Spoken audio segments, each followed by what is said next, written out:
Positivism Hindi channel प्रेक्षकों को स्वागत। हिंदी के प्रमुख कवि एमपी कमल जी से लिखी हुई भारत के वीर सपूत लोकमान्य बाल गंगाधर तिलक की जीवन गाथा को आपके सामने प्रस्तुत करना चाहती हूँ। आज के अंक में तिलक को काला पानी सजा देने के बाद क्या हुआ, अब हम जानेंगे। समाचार पत्रों में तिलक को दी गई सजा का भारी विरोध हुआ।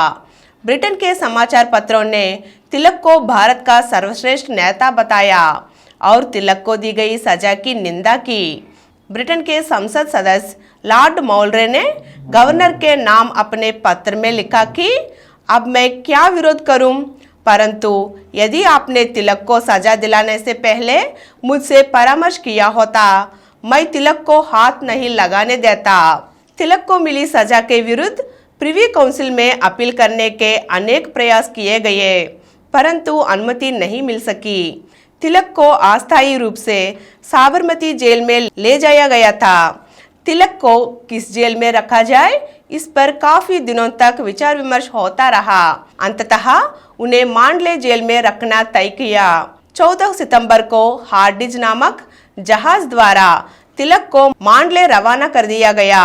21 सितंबर को मुंबई सरकार ने घोषणा की कि तिलक की आयु तथा स्वास्थ्य को देखते हुए उनकी काले पानी की सजा को साधारण कारावास में बदल दिया जाए और उन्हें मांडले जेल में रखा जाए। तिलक मांडले जेल में चले गए और गर्मपंथी भूमिगत हो गए। तिलक की गिरफ्तारी के बाद सरकार ने तिलक के साथियों को चुन चुनकर गिरफ्तार करना और परेशान करना आरंभ कर दिया था। अंग्रेजों के मन में तिलक की इतना दहशत थी कि उनके रहते हुए उनके साथियों पर हाथ नहीं डाल सकते। नरमपंथियों से गर्मपंथियों को काटकर उनके नेता तिलक को आनन फानन में जेल के शंखचों के पीछे धकेल देने में सरकार कामयाब हो गई।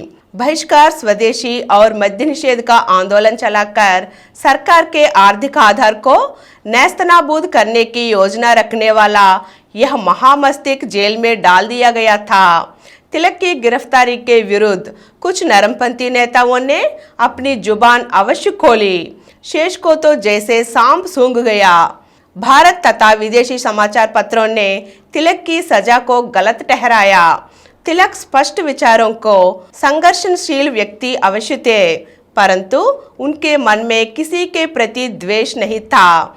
यही कारण था कि उनके शत्रुओं को भी उनकी गिरफ्तारी पर खुशी नहीं हुई। लकड़ी की बनी कोठरी के ऊपर मंजिल पर तिलक को रखा गया था। सितंबर का महीना था। मौसम की उष्णता कुछ कम होने लगी थी। बचपन से ही अंग्रेजों को देश से भगाकर देश को स्वाधीन कराने के स्वप्न देखने वाला स्वप्नदर्शी नेता तिलक अंग्रेजों द्वारा कैद कर लिया गया था। भारत तथा विदेशों में मशहूर तिलक की दुनिया अब जेल की मामूली सी कोठरी में कैद हो गई थी। तिलक को सजा होने की खबर सुनते ही उनकी पत्नी सत्यभामा की हालत बिगड़ गई। बड़े पुत्र विश्वनाथ की मृत्यु के बाद वे बहुत उदास रहने लगी थी। पति की चिंता उन्हें पहले से ही बहुत सताती रहती थी। एक आशंका हमेशा मन में रहती थी कि तिलक बहुत उग्र विचारों के हैं और सरकार बहुत जालिम है। वे जुल्म से सीधा टकराते हैं। कहीं सरकार उनसे चिढ़ न जाए, उन्हें कुचलने के लिए कोई षड्यंत्र ना रचा दे। तिलक को 6 वर्ष की सजा हुई है। इस खबर ने उन्हें अंदर तक हिला दिया।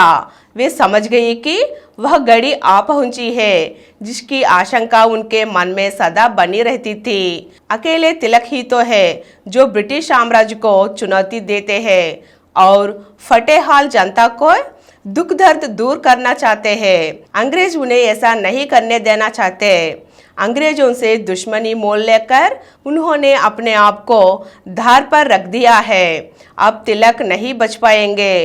अंग्रेज उनसे गिन गिन कर बदला लेंगे। ऐसे सोचते हुए सत्यभामा अपनी हालत पर लुढ़क गई।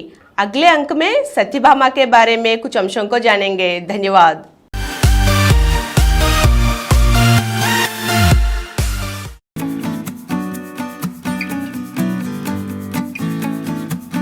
Download Samaram multi-channel app and watch your favorite channels from your mobile. App available on Google Play Store and subscribe to the channels. For more videos, please subscribe to this channel Positive Atheism and activate the bell icon.